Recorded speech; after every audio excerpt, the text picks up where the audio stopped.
and welcome to GC360, where news comes full circle. I'm Deanne Hamilton. And I'm Michael Warwick.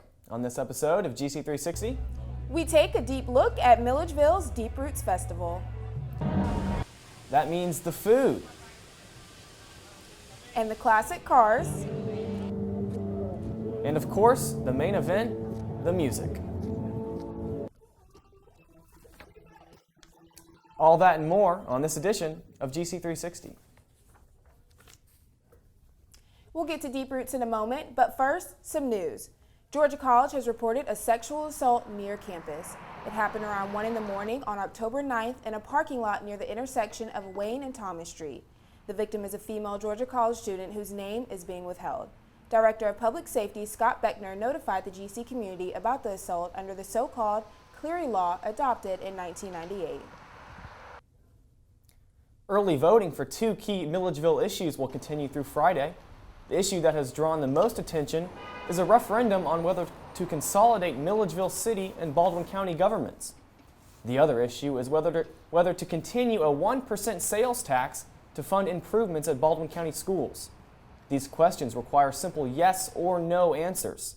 If you miss early voting, come to the polls on Election Day, next Tuesday, November 3rd.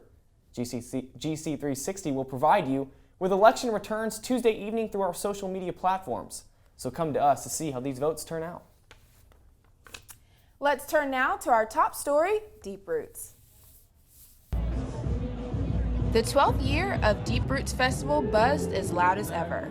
Longtime residents, families, Bobcats, and alumni alike gathered downtown to witness this Milledgeville mainstay.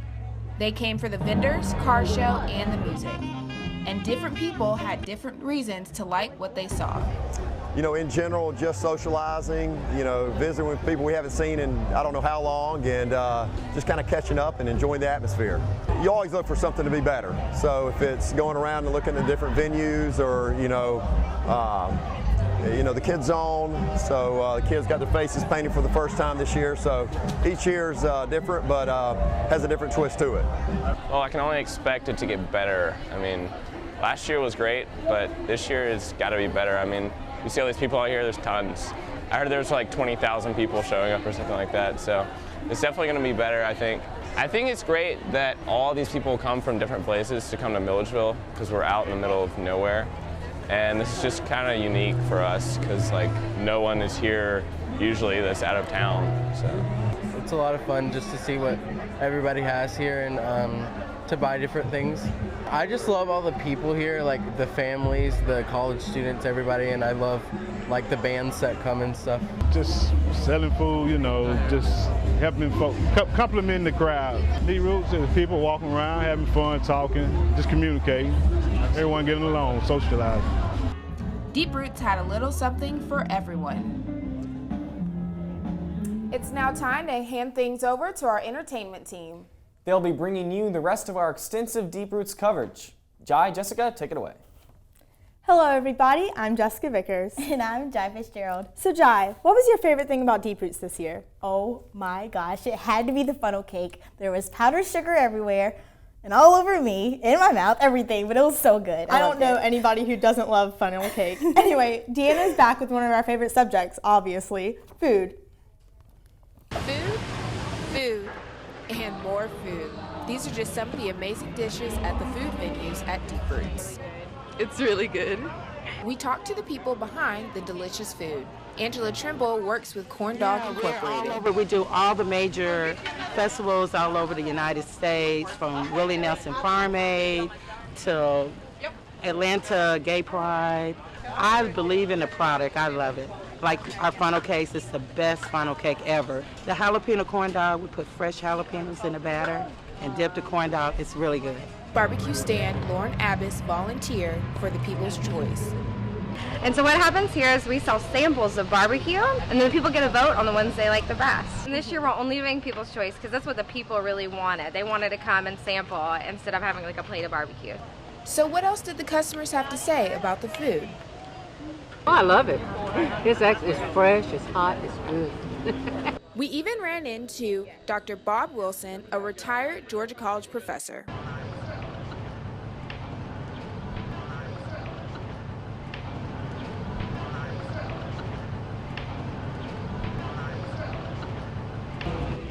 most popular dishes included the barbecue and jalapeno corn dogs.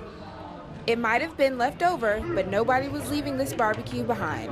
This is Deanna Hamilton reporting for GC360. Food was just one of the draws at Deep Roots.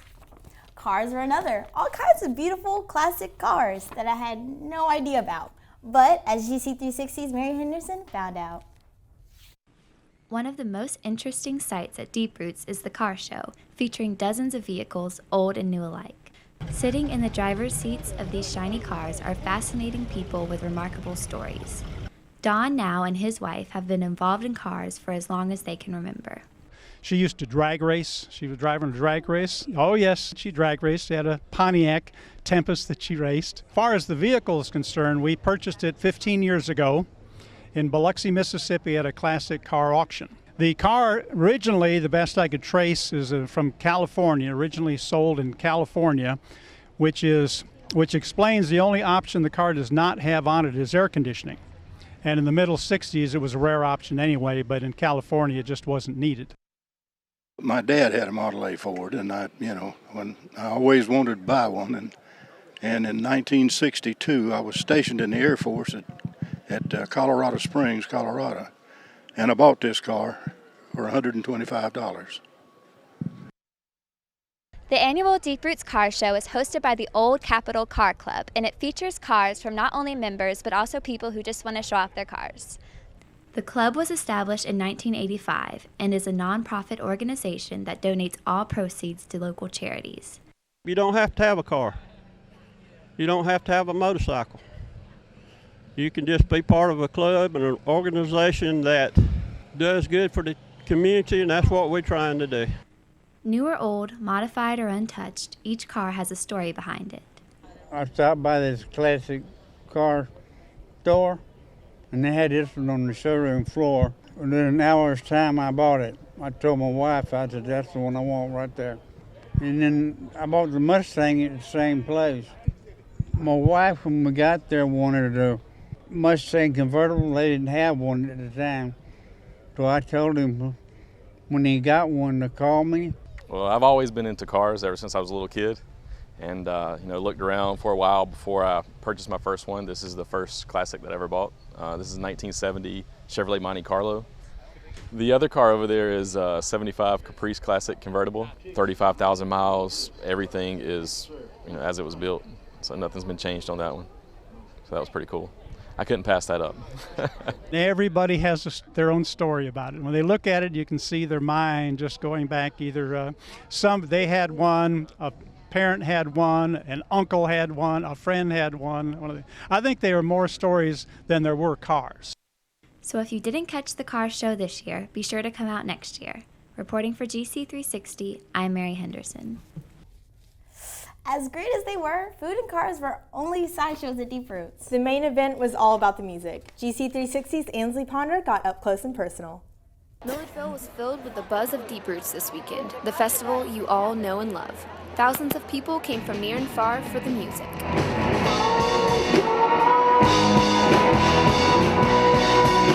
So we drove like 5.5 hours to come here. Yep. We're super excited.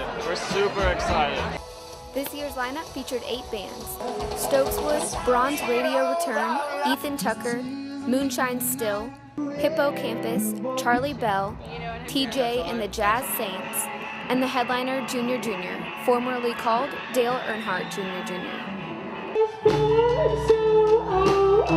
Sing it back! Bronze Radio Return is an American roots band. I feel like it's been a little while, and it feels good to have a new album out. It feels good to be playing new songs. This set here was great. It was really fun, a really cool festival, and we're all smiles. Ethan Tucker is an artist on the rise from Olympia, Washington. His music has a reggae and blues beat. The main thing I've really learned doing the music thing is just you got to keep on the hustle. You got to work hard. I just released a new album called Misunderstood in May. Right. And I will, I'm always working on new material all the time. So right now I'm writing new stuff for another record.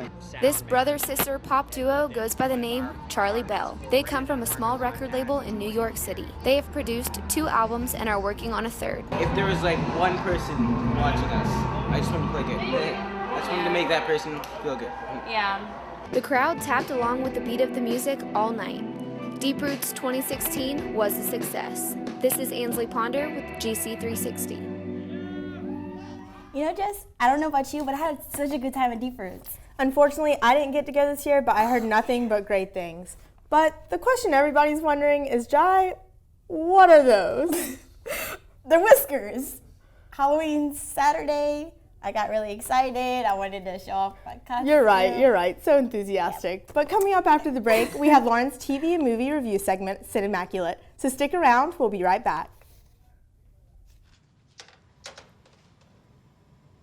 Wow, these are really good. You act surprised.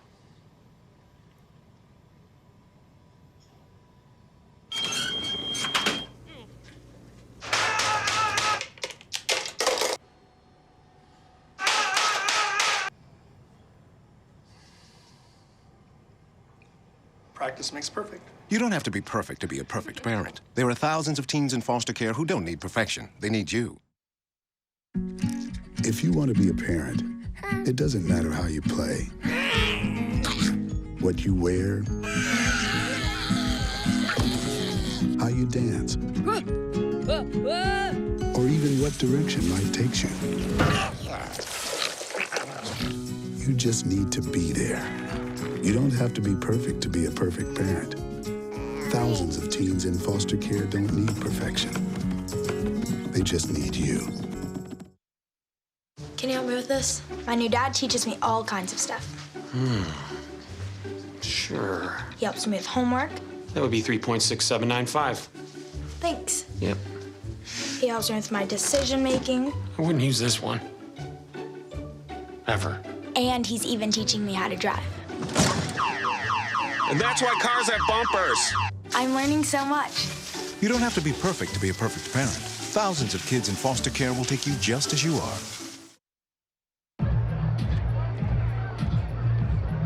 If you drive buzzed, it could cost you around $10,000. You'll face major legal fees, major fines, and steep insurance penalties.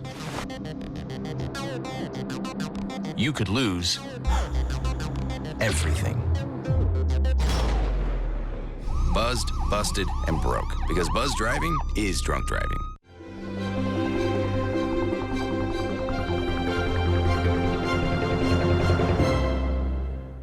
Happy Halloween, everyone, and welcome back. Apart from finals week, this is the most frightening season of the year. And what goes better with those weird popcorn balls and pumpkin spice everything than sitting down with a good scary movie, which is what I'm here to provide you with.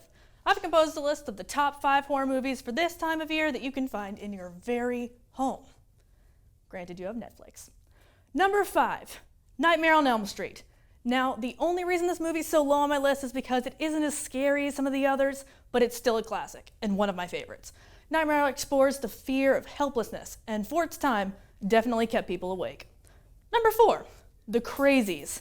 This one's a bit more obscure, and I hadn't heard of it till I was scavenging Netflix, but I really, really enjoyed it. The Crazies is about a small town in Iowa, peacefully minding its own business, when all of a sudden, people begin going insane. I mean clinical insanity. Out of nowhere, it's almost like zombie level insanity, but they're not trying to eat people, just kill them. The main characters find out soon it's due to a toxin that poisoned the entire city's water supply, so they have to escape before it affects them, or someone gets to them first. Number 3. This one's a bit special because it's not a movie, but it's still something I watch on almost a weekly basis, and that's The Twilight Zone. As many of you know, Twilight Zone is a classic horror show from the 60s with a different story every episode. This show's a little less scary than my other suggestions, but it's psychological. It usually always leaves you shocked at the end, and it still sets the perfect mood for late night Halloween festivities. Some of my favorite episodes are Nightmare at 20,000 Feet and The Masks. Number 2, The Babadook. This one's become a bit popular recently and sort of has a cult following. The Babadook's about a single mother doing her best with a super obnoxious son, and one night the son requests that she read a book to him that he found on the bookshelf, but she's never seen it before. The more they read it, the book gets creepier and creepier, and then weird things start happening. Now, number 1, The Taking of Deborah Logan. This is definitely one of the best found footage movies I've ever seen.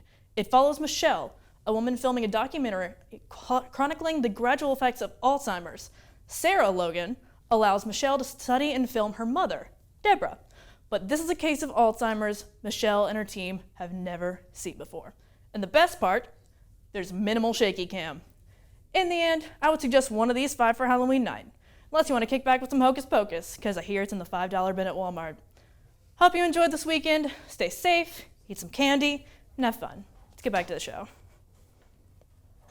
Let's just say you're not going to stay home and watch Halloween movies on Halloween. No, because you're going out, and that means you need a costume. Or as Jessica found out, maybe more than one. Halloween is right around the corner, and for college students that means dressing up in costumes, but not for trick-or-treating. Aren't we too old for that? One popular idea for friends is to plan a group costume, whether this means being your friendly Teenage Mutant Ninja Turtle or finding a sidekick to your dynamic duo. We're gonna be wearing like gray t-shirts, and it's gonna say like Monday through like Sunday, or what is Saturday? And yeah. then we're getting shark hats. We're getting shark hats and like ripping up our shirts and putting blood on them, and we're gonna be Shark Week. Or you might find it easier to just do a solo costume. So I'm going to be a cow for Halloween because they're my favorite animal, and I think they're so cute, and I'm really excited to actually be one. And I'm gonna dress up as Timmy Turner. I'm going to DC&K's haunted house. Went freshman year, it was terrifying. Couldn't go last year because I had a test the next day, so I'm bringing it back. Really scared actually because I've heard it's so scary. Recently, Georgia College sent out an email reminding students that discrimination is scary, that no student should choose to wear a racist, sexist, homophobic, transphobic, or ableist costume this Halloween. Halloween these days is a weekend-long affair, not a one-night event, which means you need to show off a number of different costumes. We have 3 costumes for every night. One night I'm gonna be a slutty nun, another night I'm gonna be the Joker, and then the other night I'm gonna be Riley from the Boondocks. One option to show off a costume is to attend the annual reenactment by students of the Rocky Horror Picture Show. That happens on Friday, October 30th. Whatever you decide to do this year for Halloween, make it a good time by observing some simple safety tips. Travel in groups and never alone. Do not drink and drive. Happy Halloween and stay safe, Bobcats. Reporting for GC360, this is Jessica Vickers. Coming up, we'll look at sports injuries. Turns out that soccer players are more prone to a certain type of injury than you might think. And the GC Sassy Cats are back at it. GC360's Christian Thomas will have the details, so stay tuned, we'll be right back. My new mom and I have a lot in common. The great outside. We both love the outdoors. So shiny. That's not a flower. We both love geology. Oh, look. An igneous one. That's not a rock. And she knows a lot about wildlife. A labradoodle. That's not a dog. Hanging out has been kind of fun. You don't have to be perfect to be a perfect parent. Thousands of kids in foster care will take you just as you are.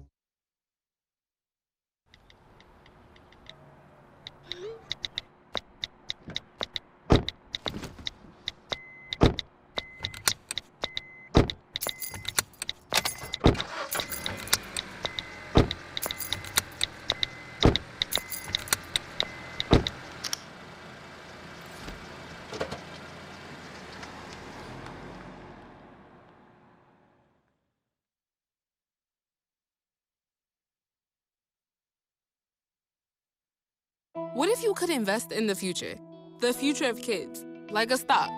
Not the kind of stock that's about making money, but a stock for social change.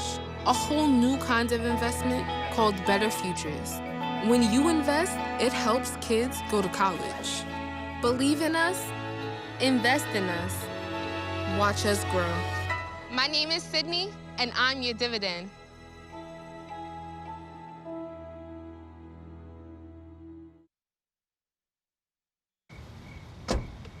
Thank you, dear. Well, you're very supple. Just like I was at your age. Back then, I was a sex expert. Used to call me the buttered biscuit. I know about birth control, too. So you can ask me anything, baby. Bedsider.org has birth control information and a lot more. And it's Have you had sex in this car yet?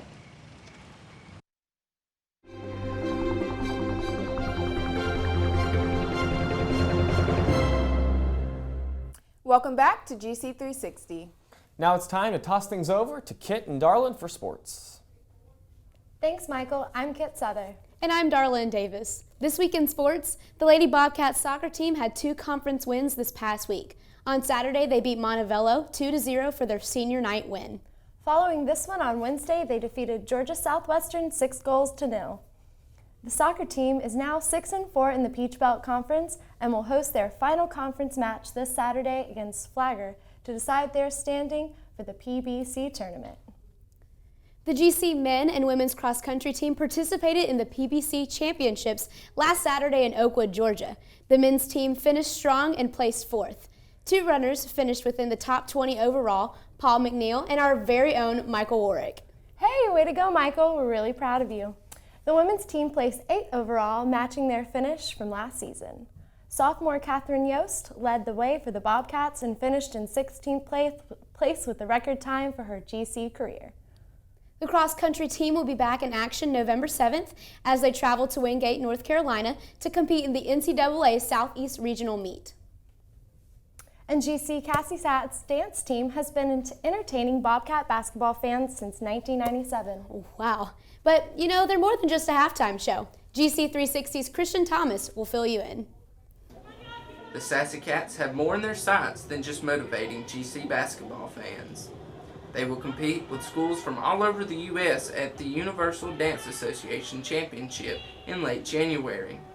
The Sassy Cats have come close to being ranked in the top 10 at past championships. We are aiming to do even better than we've ever done at Nationals. We're working really hard. We've been working for about a month now on just one piece, getting ready for Nationals in January. Peyton Fletcher says the team is a family. We all get along so well. We all are very diverse in our dancing, but we all are the same. We all merge very well, so it's really awesome. Coach Doris Henderson is in her 13th year with the team. The girls are a great bunch of girls. I enjoy working with them. They keep me young. They enjoy what they do, and it's just great. So. And the rewards are great too. It's awesome. I think it's a great experience being able to dance for the basketball teams, being able to represent the school and, come out to all the fun events like Bobcat Madness and Homecoming. You can catch the Sassy Cats at the first basketball game and the rest of the season as they have plenty of surprises planned for fans.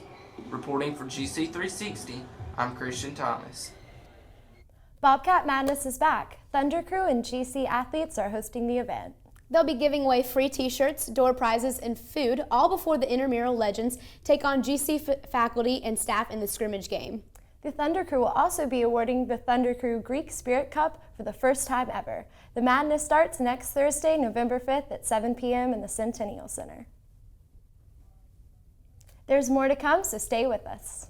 We'll take you to the Greenway and show you what some people want to do to make water safe for kids. And we'll examine why that seems so many students flee Milledgeville for the weekend. We'll be right back. I think someone at my friend's school has this thing called autism. My friend's brother's son has autism. My neighbor's son has autism.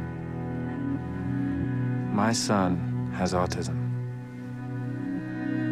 Autism is getting closer to home. Today, 1 in 68 children is diagnosed with autism. That's about a 30% increase in 2 years. Learn more at autismspeaks.org/signs.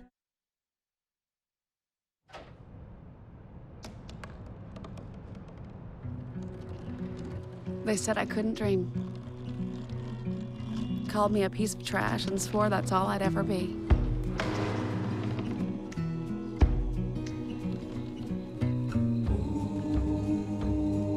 Said a bottle couldn't see the ocean.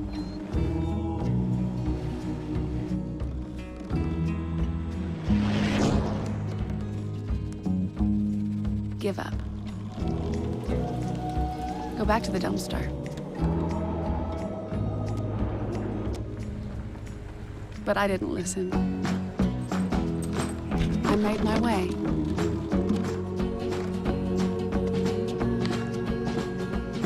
And now, I am what I've always wanted to be.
The Oconee River Greenway attracts lifelong Milledgeville residents and college students alike. Some citizens have a plan to improve Milledgeville's favorite public park. GC360's Amanda Norris dives into the story. The Oconee River Greenway might have a river, but that doesn't give children a safe place to splash around. All that might change due to potential plans for a splash pad, which is a project that was proposed by the Greenway board members. City Councilman and President of the Greenway Foundation, Walter Reynolds, talks about the goals of this project. Since the closing of the pool, there's been no place for children in the community to have some place to cool off during the summertime. One of the biggest things is just about giving our children a safe place to have some aquatic recreation. You know, there are certain challenges that come along with the river. The river has very swift currents. The water's not clear. You can't see any dangers or obstructions that might be underneath it. 2 children have drowned in the Oconee River within a 3-year span, so safety is a huge advantage of the splash pad. It would be a fun and safe place for kids to hang out, and they seem to support the idea. I want to play in the splash pad. I think it's quite awesome because I know another place has like a greenway like ours, and they have a splash pad. They have water, and I like going to water park and splashing my sister in the face. Yeah, I might want to go and get in the water and smash my brother in the face. City Councilwoman and member of the Greenway Authority, Jeanette Walden, told the Union Recorder after seeing this artist's rendering of what the splash pad may look like, "It looks to be a very nice little pad. I've seen something like this in Charleston before, and it was very nice there for children." We took to the streets and asked Milledgeville residents what they think of the potential plans for the splash pad. I think the splash pad at the Greenway is a great idea because I know it's just for kids, but personally I would enjoy that as well. It would just be ideal. There's plenty of room out there for it, and people would really love getting in some clean water out there as opposed to the river. I think it'll be a great way to get families to like come to the Greenway and have some good family fun time. Despite their excitement, the project may never come to fruition due to a $5,000 budget cut for the Greenway Authority, which would make it difficult for the organization to afford maintenance on the project. Reporting for GC360, I'm Amanda Norris. Every weekend, Georgia College students leave Milledgeville and head out of town. But where do they go and why are they leaving? So GC360's Amanda Norris is back with us with that story. On the weekends, the Georgia College campus often looks like a ghost town. Many Georgia College students pack their bags and leave. There are many places outside of Milledgeville that I like to go to on weekends. I go to Macon, sometimes for work at the Hay House, sometimes for my family. I sometimes leave on the weekends because my fiance lives in Statesboro. I really love football, so I usually go to a bigger school where they actually have football and go to sporting events with them. Because Georgia College doesn't have a football team, many students aren't interested in GC sports. I've never been to a sporting event. Never in my 3 years of college have I ever gone. If I chose a school for sports, I think I would have gone somewhere else. Thunder Crew is encouraging students to attend GC sports on campus. Trying to make our tailgates into kind of mini tent cities Another tradition we're bringing back this year is Bobcat Madness. If all goes well, it will be sometime in the fall. Thunder Crew is planning interactive and rewarding events this semester to persuade students to spend their weekends on campus. This is Amanda Norris reporting for GC 360. Just because some students leave Milledgeville on the weekends doesn't mean that others can't have a good time. GC 360's Nikki Vandenhoek looked into who comes to visit Milledgeville and why they love our little party town. Believe it or not, Milledgeville is a party town. People come to Milledgeville from out of town to visit friends, enjoy the small town atmosphere, and just to have fun. Alex Woods' girlfriend goes to Georgia College. He visits from the University of Georgia. I come probably once or twice a month at least, but every other week most of the time. It just depends. Milledgeville is buzzing with partygoers each weekend. We asked Harris Daniels, a bouncer at one of the local bars, if he notices when people from out of town are in Milledgeville. Well, especially tonight I have, because people have been showing me their out-of-state driver's license. Or actually I got a girl from England who might still be in there tonight. But yeah, I definitely do, just because people can be wandering around lost or prefer to go to other establishments that might not be frequented by GCSU students. Olivia Zachary comes to Milledgeville from Henry County. I'm here to visit my friends, Chase and Sophia, and Teresa and Brianna and Jill and Miles. I do consider Milledgeville a party town. It's good for college kids. It's fun and it's got a small town vibe. It's hard for anybody to deny that Milledgeville is a party town. If you go to UGA or Statesboro even, it helps. It's just, I think it's because of the size of the school. Like, there's only 6 bars, there's not as many places to go, so it's a different atmosphere here. It's fun. The small town of Milledgeville brings in people from everywhere. Students from all over come just to have a good time and enjoy our little party town. I'm Nikki Vandenhoek reporting for GC 360. That's it for news here at GC 360. As always, be sure to check us out on Facebook, Twitter, Instagram, and Snapchat for the latest news. I'm Michael Warwick. And I'm Deanna Hamilton. We'll see you again next week on GC 360, where news comes full circle.